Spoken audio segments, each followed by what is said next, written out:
on the record in the matter of State of Vermont versus Shylo Bordeaux, two dockets, docket 22-CR-8699, set for an arraignment on a 3-count information, 2 counts alleging custodial interference and 1 count alleging resisting arrest. The 24-hour rule was invoked last week, and we are here to arraign Ms. Bordeaux on that docket. And then in docket 22-CR-7846, the state filed a motion to revoke bail last week as well when we were here. So the court set both for today. Ms. Bordeaux, do you wish to have Attorney Miller stand in for you for the arraignment piece on the new docket? I'd like to go ahead and enter into the record that I'm here today on a special visitation to this court. Say what? Special visitation to this court. I don't know what that means.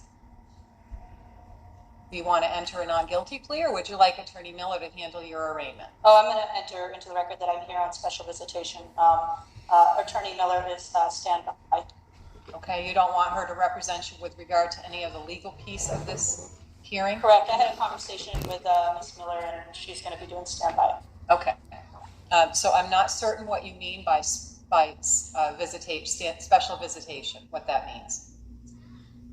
It just means that I am here. That's what I'd like to enter into the record. Okay. So today, as you may recall, last week when we were here, you invoked the 24-hour rule, so we set it over for today.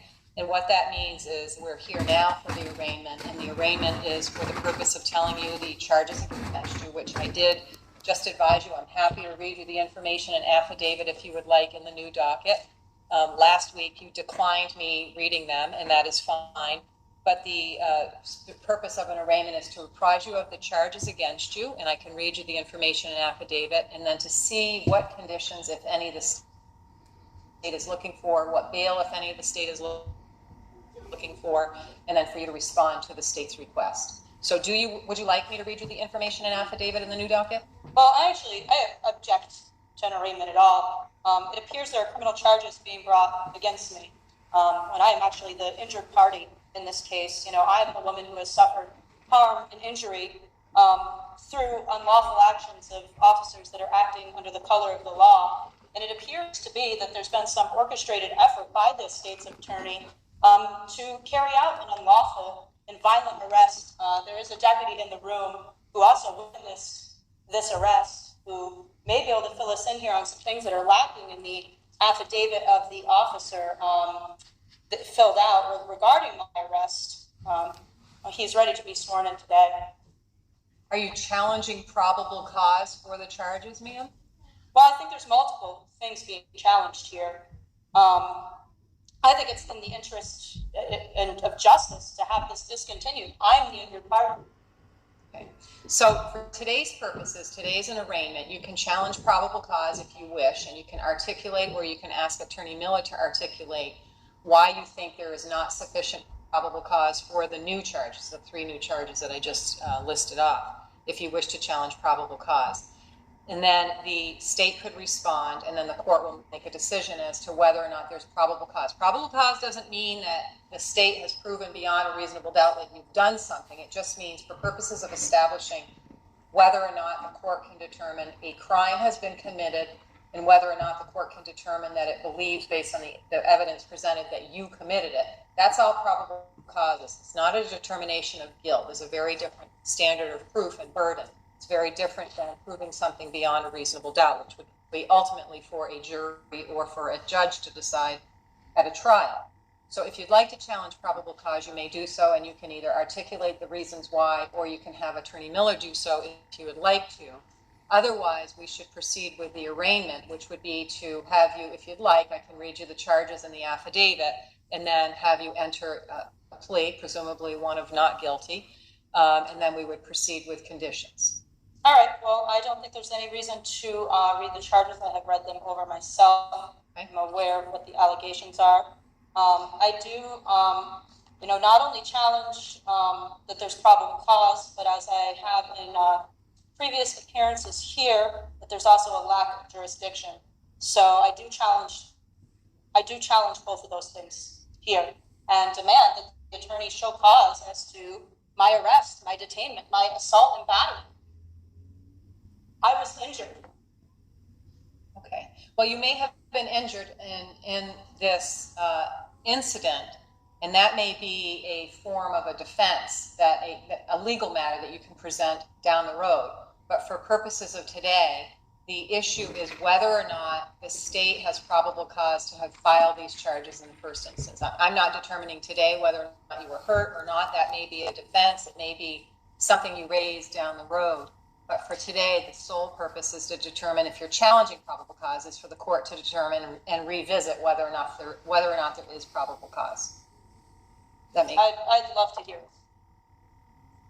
Okay, so are there specific elements that you think the state cannot prove for probable cause here on any of these three charges? I'm going to go ahead and bring up the charges here. So what I'm looking for is the prosecutor to go ahead and the burden of proof is on them to plead specificity as to the charges against me and how I committed those crimes, which is not done anywhere in any of the documents that I've been given. Also, there are claims to I guess I would just like to hear how I specifically committed these crimes to start. All right, Attorney Leyva? Yes, Your Honor. So Ms. Bordeaux was arraigned on September 7th, 2022 on her obstruction charges. She was officially served with a court order, which was in docket 22 JV 00820 and 22 JV 00821, where she was ordered by the family court to return both children to DCF custody. And on the date of her arrest, in this particular case, she had failed to return those children, and as a result, she is in violation of 13 VSA 2451. Your Honor? Could you please go ahead and specify me, if you take a look at that order, do you have that in front of you, Attorney? I actually do have that order in front of me. Right. Yes. Could you please point out on that order where it orders me to be arrested, or where it, I believe you said, as you said in the motion to revoke bail, that there was some sort of family order that for me to deliver the children to DCF custody. Could you please provide me with that order? Yes, you were served with an order on September 7th, 2022. That order specifically says you need to return those children to DCF custody. Nothing in the order states that you should be arrested. However, that is regarded as custodial interference because you did not return those children to DCF custody. Could you please specifically point out in this order where it says that I should deliver the kids to DCF?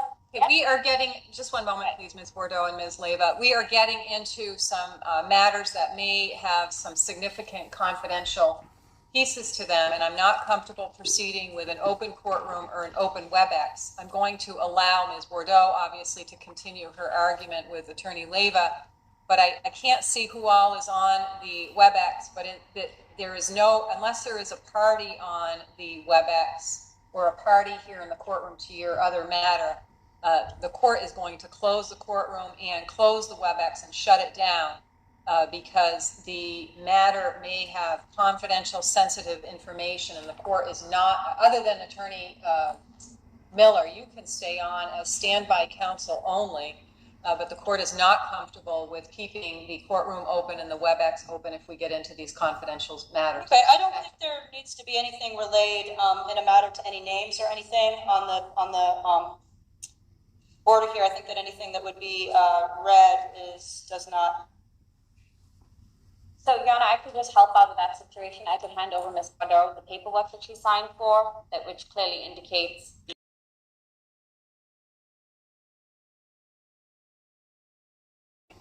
Yeah, that's fine. So you can compare it to what she has. And then next, I would suggest that if Ms. Bordeaux is sufficient for a 12B, then she should file something in writing, and the state would respond accordingly. Right. Is that the same order that you have, Ms. Bordeaux? Yep, this is the same order that I have. I guess I am looking for, the attorney to point out, making claims that I was supposed to deliver the children to DCF and that I wasn't doing it. And those are her claims, probable cause that I'm committing these crimes based off an order that doesn't state anywhere for me to deliver any children anywhere.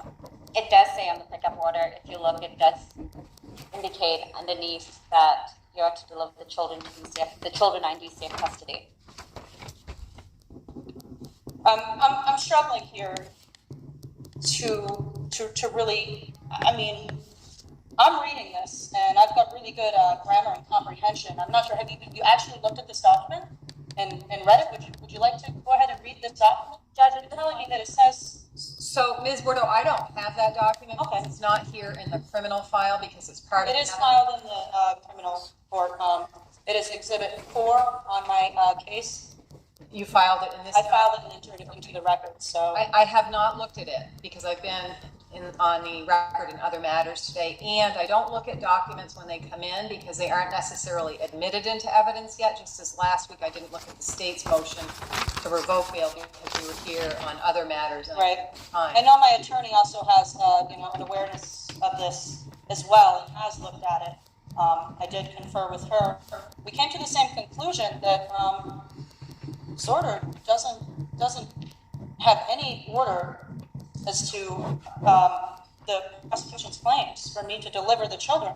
And if that is the violation that I'm in and that's what I'm committing the crimes because I'm not obeying an order, there's no order for me. Okay, so let me back you up. First of all, would you like Attorney Miller to chime in to add to anything that you've just said on the order piece? Yeah, if she has anything to add because she has the order, so. And I haven't. And so just to be clear, just because you file something or the state files something in Odyssey doesn't mean we automatically look at it. I wait until the hearing to see whether or not it should be something that should be entertained and looked at and admitted into evidence. But also, if it's from another matter that's confidential, the court would frown upon entering something like that without having some sort of safeguards in place because it's a public record now. Okay. Okay. So you would like Attorney Miller? She's behind you on that big screen behind you. Would you like her to chime in, Ms. Bordeaux? Sure, if you have anything to add, I'd like to hear it. Hey, Attorney Miller? Yes, Your Honor. So I would challenge probable cause. I'm looking at the affidavit here, and it talks about orders in a general sense, but there's not a copy of any sort of order attached that the state attached. I understand Ms. Bordeaux may have filed things with the court, but the burden of proof is on the state. So there's general talk about a pickup order, and I can go on my recollection and generally of pickup orders are typically, anecdotally, addressed to law enforcement. And as far as I know, Ms. Bordeaux is not a law enforcement officer.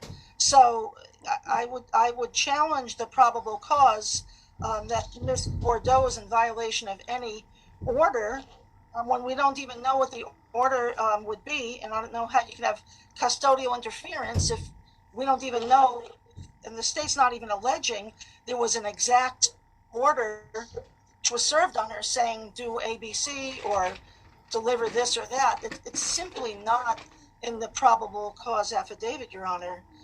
So I would say there's a lack of probable cause here, and we'd ask that the case be dismissed. So, Your Honor, in the four corners of the affidavit, there is sufficient information, Ms. Miller. I would direct you to paragraph 3, which specifically says, and I'm not going to go through that because we're in a public setting right now, but if you look at paragraph 3, it specifically gives you the details. The four corners of the affidavit certainly does address the elements in terms of custodial interference. Now, if the defense believes that they want to file a 12D motion, please go ahead and the state will respectfully respond. For today's purposes, from the state's perspective, there is sufficient probable cause.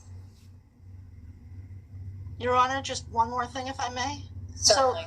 So typically, if somebody is, alleged to have violated conditions of release, for example, within the affidavit, it will say they had a condition, not to drink alcohol or not to violate a curfew or something along those lines. So at least one can look at that affidavit and then say, well, they were supposed to do A, B, C. But I don't see specifically an ABC in this affidavit. It's not there.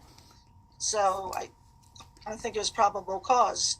And the best analogy I can make would be like, a violation of abuse prevention order affidavit or a VCR affidavit. It says something there, concrete, even if it quotes something else, but we don't have that here. I'm saying all this very respectfully to everybody. So I don't think there's probable cause. Okay. Anything else, Ms. Bordeaux? I agree with Ms. Miller, and it seems that the attorney here has failed to point out her claims as to any type of. Reiterated that this is an order for law enforcement. I am not law enforcement. There is no order for me to do or not do anything. Therefore, I can't be committing these crimes or violating any orders because there aren't any for me.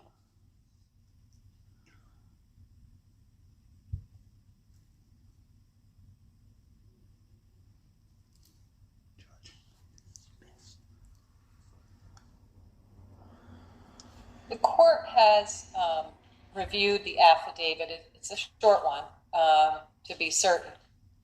But the court must look at both the information filed by the state's attorney's office in conjunction with the affidavit of probable cause. And while Ms. Bordeaux's argument that it may lack specificity in the information itself, the court is obliged to look at both documents together.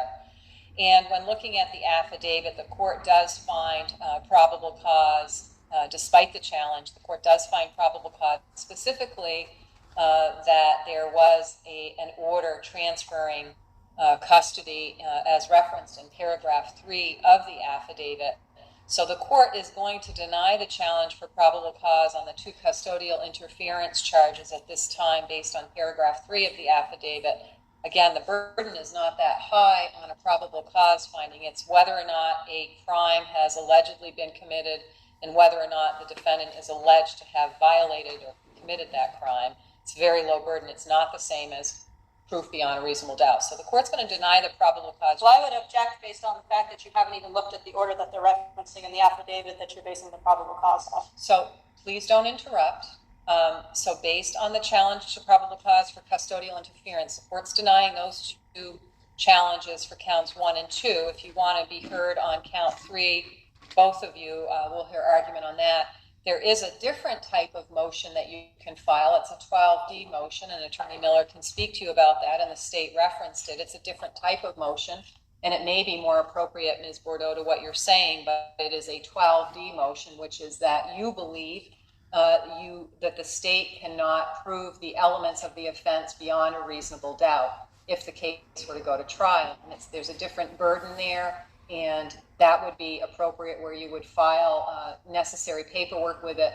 But for probable cause purposes, the court does find probable cause. A 12D motion is a little different, and Attorney Miller can guide you a little bit in that. So as to the resisting arrest charge, do you wish to say anything more about that and challenge as to that, Ms. Bordeaux? I did say that I had a deputy here that witnessed that and is willing to get on the stand to sort of give an example as to what went on that day. I do feel like there is a lot of discrepancies. I'm looking at the at this here, and it's leaving out a lot of things that occurred that day. Okay, and that's a fair argument, but again, for purposes of probable cause, it may not necessarily defeat a probable cause sustaining. But Attorney Leyva, what have you to say about the challenge to PC for resisting arrest? Yes, Your Honor. So looking at the four corners of the affidavit again, the allegations on paragraph 3(8), specifically states that she was tensing up her arms, refusing to comply with the orders given to her to place her arms behind her back, and as a result, that was resisting arrest. And again, the state would encourage Ms. Bordeaux to file a 12D in terms of the charge on count 4, and the state would likely respond. Count 3, you mean? Sorry. Yes, Okay. I apologize. Okay. Yes. So again, as to probable cause, do you wish for, on count 3, do you wish for Ms. Miller to say anything in addition to what you've said, Ms. Bordeaux? If she has anything that she wants to add, yes. I just want to go ahead and say that, there's a lot of things left out. The fact that it was an unlawful arrest and I have the right to in that case, defend myself. And also the fact that, they make it sound like I was trying to not be arrested and leaving out where I specifically pleaded for help from a deputy that was nearby to have a witness. There's a pending investigation going on into the Vermont State Police Department due to the procedural errors on the department and actions that they're taking that are outside of the law. And I had every right to fear that something could be happening given that these people have guns, that they are armed, they're not following the laws, and I felt like I was in danger for my life. I mean, I have someone here who can go ahead and give a sworn testimony to stuff that's left out of this affidavit that's completely relevant to what was going on. And, I might say that there was excessive force used. I was not trying to leave or get away. I was trying to challenge the legality of entertainment, which is well within my rights. And also, I did submit, and the state's attorney has all this. She has my affidavit. She also has the affidavit including an email to the state's attorney that I had made just maybe an hour, not even prior to coming over to retrieve some documents from the state's attorney's footage that I had requested about another case. And I responded, I'll be over shortly. And it was in the courthouse, where this incident occurred down in the courthouse. When I came down from the state's attorney's office, came downstairs, they were waiting for me. And I can't help but feel like there's something going on here maliciously against me. And I'm pretty traumatized from the event. It was, to me, it feels like assault and battery and an unlawful arrest. And I feel like it would be in the interest of justice to, if available, somebody could swear a testimony to what I'm saying in my affidavit, which I did serve on the state's attorney, all of this other information with my pleas for help to get somebody there, get another witness there to have their probable cause, which they were claiming was this pickup order, which, ultimately, after my arrest and when I was released, the officer himself said that he didn't see anywhere on that order to arrest me. He also didn't see anything on that order that specifically ordered me to do anything. He couldn't disagree. Attorney Miller, do you wish to add anything to Ms. Bordeaux's argument on the resisting arrest charge? Yes, Your Honor. I mean, the context is, I know that in relief from abuse cases, for example, when both the plaintiff and defendant show up for a hearing, they can sit nearby each other or be in the same courthouse and not violate, for example, a 300-foot stay away because they're there on, legal business and exercising their due process. So the analogy I'm making, Your Honor, is that in this case, Ms. Bordeaux was in the courthouse, I believe picking up some discovery at the state's attorney's office. She had also just filed a habeas petition, I believe, in civil division. So she was there on, legitimate, legal matters having to do with exercising the due process. So I don't know that somebody without having, her attack the officers or anything like that, which there's no allegation of. I just don't think it's a lawful arrest if somebody is in a place where they're allowed to be because they're exercising their due process, and they get arrested there, in essence, because they have been, doing representing themselves. And she had just gotten this information from the state's attorney's office. So I would say, based on that, it's more of a concept, Your Honor. I would say there's a lack of probable cause. Thank you. Okay. Any response further, Attorney Lear? No, Your Honor. Thank you. All right. Well, despite the argument articulated by Ms. Bordeaux, and there may be some defenses to the issues that occurred allegedly on September 21st, 2022, paragraph 8 of the affidavit, and what the court goes on for purposes of probable cause is the affidavit of the officer or trooper here. Paragraph 8 of the affidavit does state, the officer states, the trooper states under oath that while attempting to place you under arrest, and whether that's not the issue for today, the issue is whether or not the officer or trooper believed that he was arresting you and whether or not during that arrest you actively resisted by doing whatever. And that the trooper's affidavit indicates that you tensed your arms, you refused to comply with the orders given to you to place your hands behind your back. And that the troopers then, two of them, it looks like, had to each grab an arm to take you to the ground and place you in a prone position on your stomach. And that even while you were on the ground, you refused to place your hands in a position to be handcuffed. And that they then needed to forcefully place them behind your back, where you were then successfully cuffed. So even though you may dispute whether or not it was a legal arrest, here in the affidavit, we don't get into whether or not it was an illegal or illegal arrest. Here, we go on the affidavit of the trooper that states under oath that he was there to arrest you and that during the arrest you resisted, and he articulates why. So I'm going to deny the probable cause challenge for the resisting arrest count. However, again, there may be a Rule 12D motion to that charge as well, and we would set it for a hearing and take evidence at that time, and you can put on any evidence that you wish at that time. The 12D motion, though, is different than a probable cause challenge, which is what you've done here today. So I'm going to deny the probable cause challenge, and I will find probable cause for all three counts. Again, it's different than saying you did something and you're guilty beyond a reasonable doubt. It's a very different burden. So you don't have to look at the pickup order. I mean, if this order is the probable cause that he's listing in his affidavit, I fail to see how you can deny that there's or admit that there is probable cause without even looking at this order. It feels like, I mean, I have a copy of the order right here.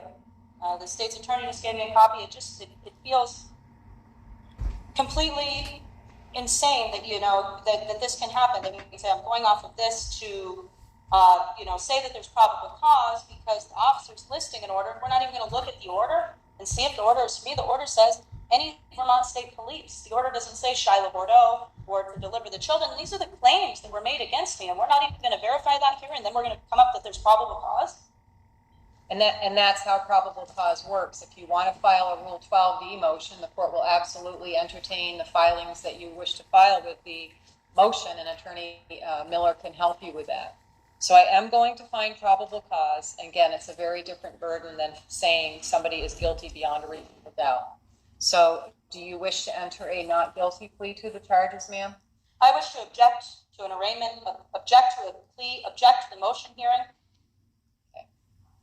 The court lacks jurisdiction, which I pointed out at a previous appearance here, and there's no probable cause. I mean, I get that you're saying that you're deeming there's probable cause, but we're not even looking at the piece of information that is here that the probable cause is going off of. That the attorney is claiming that I'm supposed to deliver the kids, and that's the order I'm disobeying, but that order doesn't exist. How can it give probable cause if it doesn't exist? She's claiming this pickup order, which I don't know if she hasn't read it. I don't know if she's incompetent or just negligent or what's going on here, or there's malicious intent against me. But this order doesn't state anywhere for me to do or not do something, and now I'm being told that there's probable cause that I'm disobeying an order for me that doesn't even exist. Okay.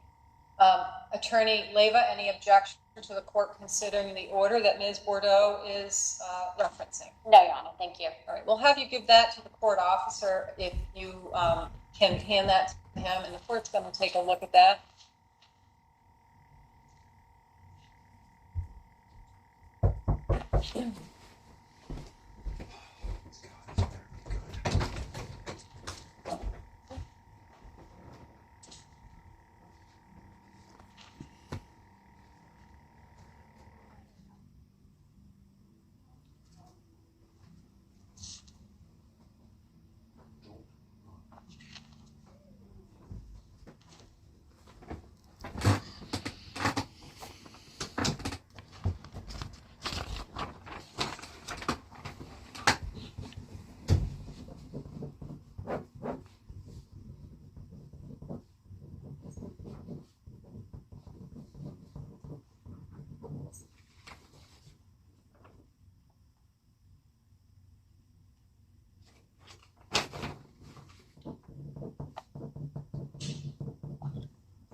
Okay, I am going to close the WebEx and close the courtroom to any non-parties to this proceeding at this time, because I have some confidential information to discuss on the record. The only person who will be allowed to stay on will be our operations assistant who runs this hearing, and Attorney Trudy Miller, who is behind Ms. Bordeaux on the screen on the WebEx. And the courtroom will be closed off to everybody except Ms. Bordeaux and Attorney Leyva and the court clerk and deputies. So if you all could have a seat, please, out in the hallway.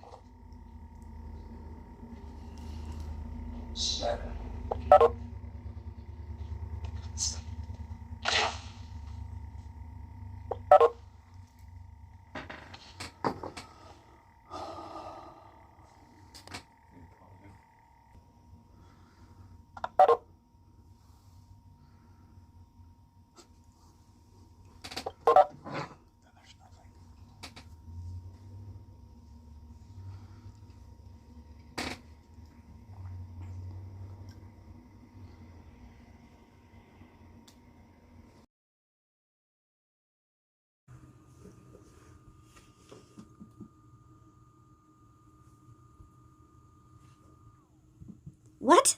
What? The meeting has ended?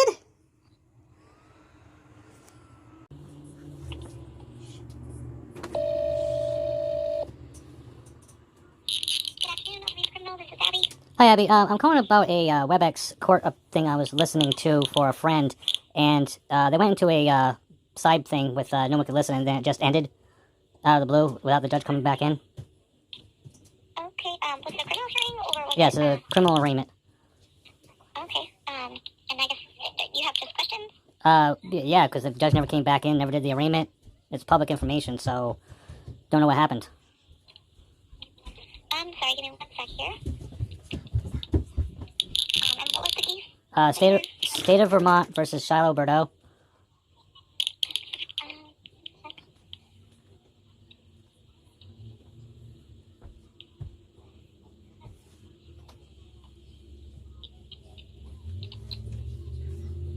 So it does look like she was released on conditions. Okay. Was her bail revoked? Was her bail revoked? Because that was part of the hearing, a bail revoked hearing. No, let me check.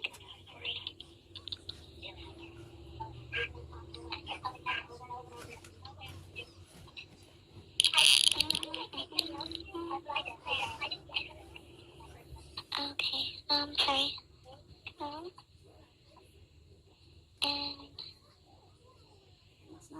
And it doesn't look like the bail was revoked, no. Okay. Alrighty, thank you very much. Okay, yeah, no problem. Thank you. Alright, bye-bye.